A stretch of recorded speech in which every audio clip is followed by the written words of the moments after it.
I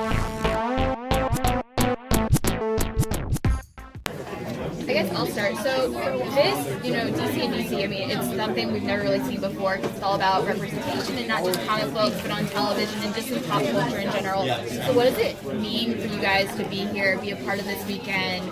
I mean, on MLK Day weekend, in DC, like, what does it mean for you guys to be a part of this? Well, for me, the important thing about writing has always been taking your characters seriously. That's how you really get to the good stuff, is taking your characters seriously.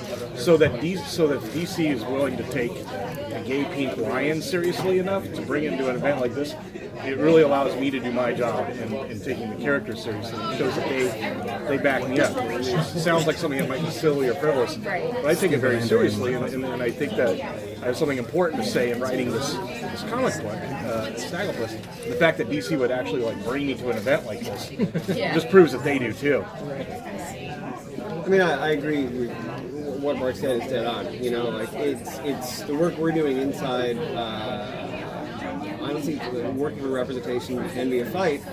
It's an important one, and it's important, and this is, I think, symbolic of that. I think about the fact when I was younger, this event would not exist. I snuck into comics as someone who is probably, in the mainstream, not necessarily so wanted, which is a feeling that many people get when they enter, not all, but some comic stores and some comic communities.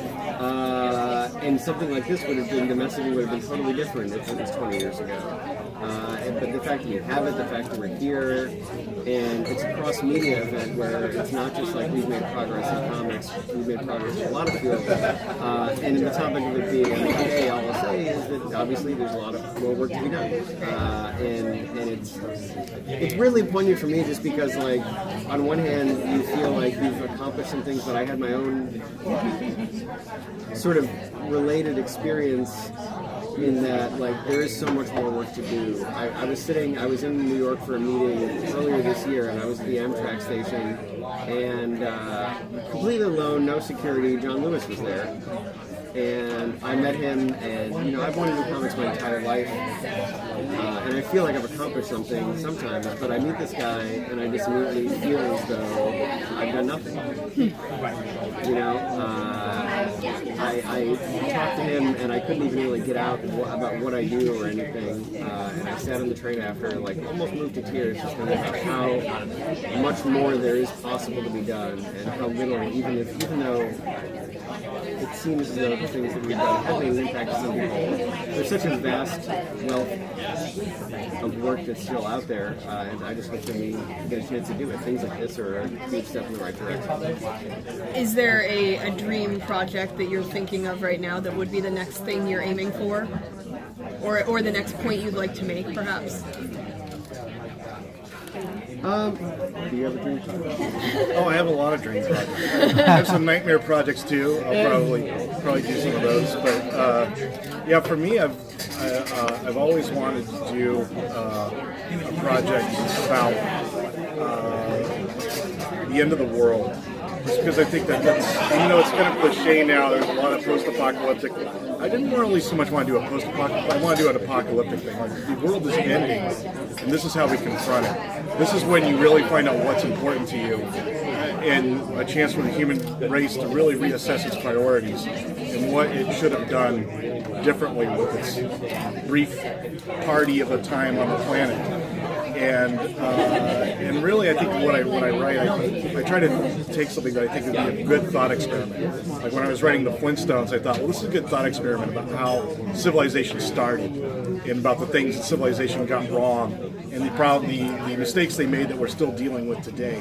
And I think I'd like to write something that is a thought experiment in the opposite direction. Like if we're all going to end tomorrow, what would we say about ourselves and what we should have done differently? I read that. So how did you two both get into comics and start reading them and start wanting to become who or today? I've been reading comics since I was about 4 years old. So I started buying them at flea markets and things like that. And when I was years after that, it was when they made Superman an electric blue person. And there was an editorial about it, and I realized sort of of just talking about how the creation of it, and I knew that this was just something I wanted to do. I had to do. As to how I got in, I started going to comic conventions with scripts I'd written and comics that I had attempted to draw badly, and meeting editors, meeting other creators, and building relationships. So that eventually, 17 to 18 years later, because I started going when I was quite young, if there were opportunities did arise, they thought of me. That's how Midnighter happened. I feel like breaking into comics is like a Rube Goldberg device. You need a variety of things to fall into place, and everybody's story is different. I can think of any number of things that could have gone differently, and I wouldn't have been there. For me, the real magic of comics is that whatever I think of, no matter how crazy or stupid it is, somebody else has to draw it.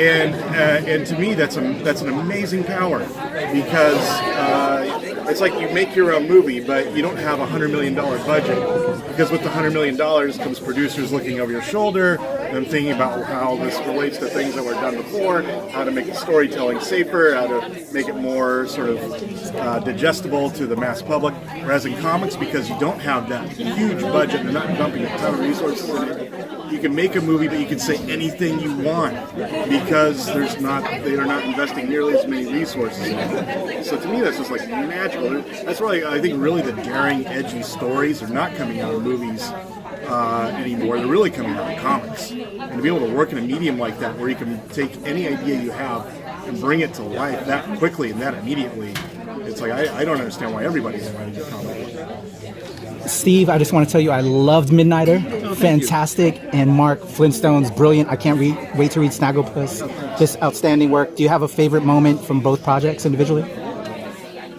Oh man, many favorite. I mean, it's tough for Midnighter. That whole book is a favorite moment for me. I think the publication of Midnighter and Apollo,